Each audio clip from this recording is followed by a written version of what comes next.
Na tuombe. Baba, katika jina la Yesu Kristo wa Nazareti aliye hai, ninakushukuru, ninakuinua, ninakutukuza. Asante kwa ajili ya mtoto wako mtazamaji ambaye Bwana tunaungana kwa ajili ya masifu ya jioni. Baba, tunanyenyekea kwako, tunashuka kwako, wewe uliye Mungu na Baba yetu wa mbinguni. Tunanyenyekeza kwako na kujikabidhi kwako. Anza nasi Bwana kwa baraka, anza nasi Bwana kwa utukufu, anza nasi Bwana kwa upendeleo.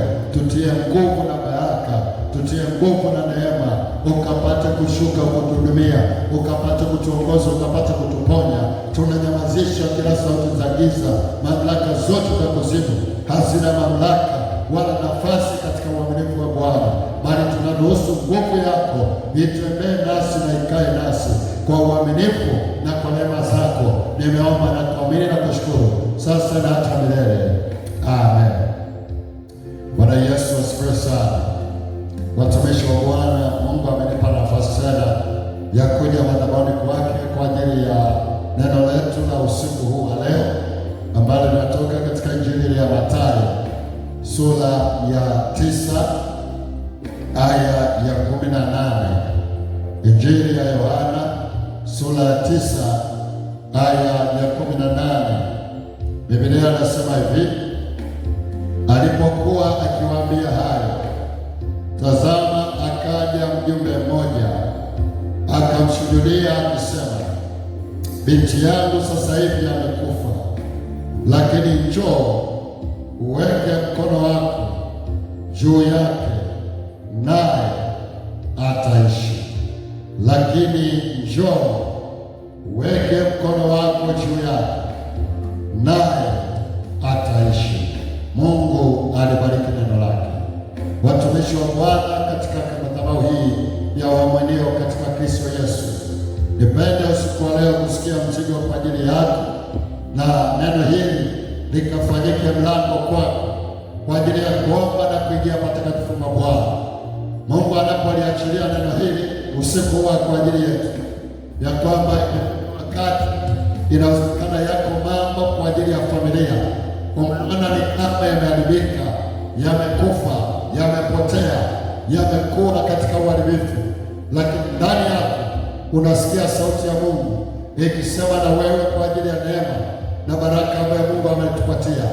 Na mimi nakukurika na kukufundisha ya kwamba huyo ni kazi ambaye alimwendea Bwana Yesu, akimwambia habari ya familia yake, na hasa binti wake wa pekee ambaye alikuwa amekufa. Lakini akasema, kwa neno lako kwa uje upesi uiponye na kumwokoa binti yangu. Ninaamini kwa neno lako, naye ataishi. Inawezekana unaponisikiliza sasa, yako mambo kwenye maisha yako, yako mambo kwenye familia yako, yako mambo kwenye ndoa yako, umeonekana kama imekufa, hauna matumaini, hauna imani, moyo umekata tamaa, hata kuomba kumefika wakati hauombi tena, kwa sababu ya yale mazingira ambayo adui ameleta kwako. Lakini nataka nisimame kwa ajili ya usiku wa leo kukuambia unamhitaji Yesu, na unapomwita Yesu, Yesu akiingia kwako, atakapoweka mkono juu yako, hakuna kitakachokufa. Kwa nini nakwambia hivi? Kwa sababu Mungu si kama wanadamu. Wanaweza akafanisha daktari, lakini hawezi kufanya kazi kama daktari. Daktari anaweza akafikia mwisho akakwambia jambo hili haliwezekani, lakini Mungu ni Mungu wa agano, ambaye yeye hajawahi kushinda na chochote. Unaweza ukafanisha Mungu na mwanasheria. Ni kweli kabisa, yeye ni haki, lakini mwanasheria ana ukomo wake wa kufanya maamuzi. Lakini yeye ni Mungu ambaye hajawahi kubadilika, hafananishi, halinganishi, hawezi kuonekana kama wanadamu. Natamani usiku wa leo unaposimama na neno hili, inawezekana kuna vitu kwako vimekufa, inawezekana kuna vitu kwako vimeharibika, inawezekana kuna vitu kwako vimepotea. Ninakutia moyo usiku wa leo ya kwamba inuka tena, liita jina la Bwana hapa palipokufa, hiyo kwenye uzao, hiyo kwenye ndoa, hiyo kwenye familia, hiyo kwenye uchumi, hiyo kwenye malango. Alituma neno usiku wa leo ikakusanya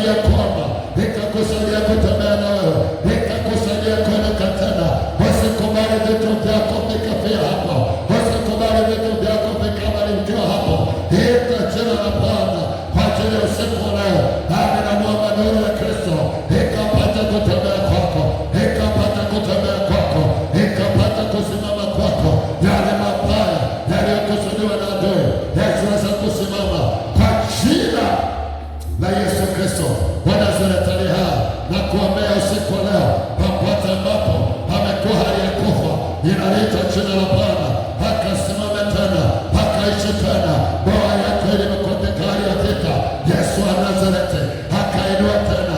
Watoto wako ambao wamefungwa fahamu, hawaelewi wanachokifanya, aliita jina la Bwana, akasimame tena, akainuka tena. Hawanoroga, hawanatamka mabaya, hawananena mabaya.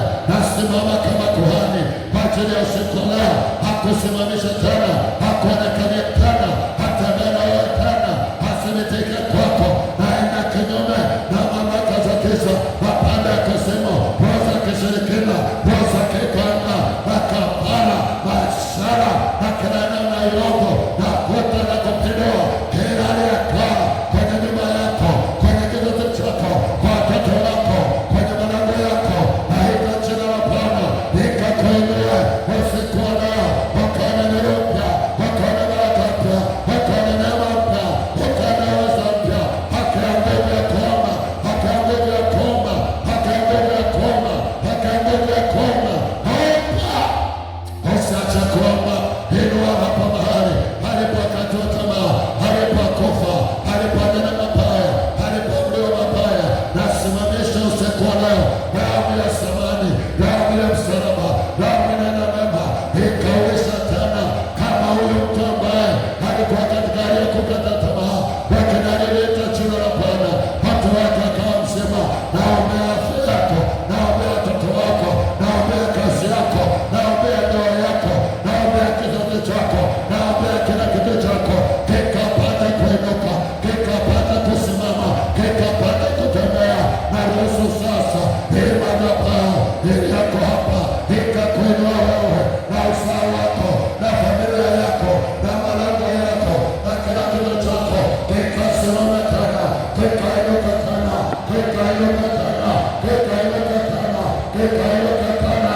Mabaya hayabadilisha, mabaya hayajionyesha, mabaya hayaondoa kwako, hayanakuwa, hayanasimama, hayanasogelea, hayanakukaribia, hayanakugusa, hayanakuonea. Pokea nguvu mpya ndani yako, pokea neema mpya ndani yako, pokea mpaka mpya ndani yako, pokea nguvu ya kusimama. Usikubali kufa. Nakataa hayo mabaya, nakataa hayo mabaya, nakataa hayo mabaya, nakataa hayo mabaya, nakataa hayo mabaya. Pokea uzima ndani yako, uzima ndani yako, uzima ndani yako. Usiku wa leo ukaomba tena, ukasimama tena, ukatumika tena, ukasadikika tena, ukaishi tena, ukatembea tena, kwa jina la Yesu Kristo ninakuombea. Roho Mtakatifu akuinue, akubariki, akutetee. Hali hii ya ndani ikauishe na moyo wako, ikauishe na imani yako, ikauishe nafsi yako. Baraka na neema ya Mungu vikapata kukufunika kwa uaminifu wa Mungu na kwa baraka ya Mungu sasa na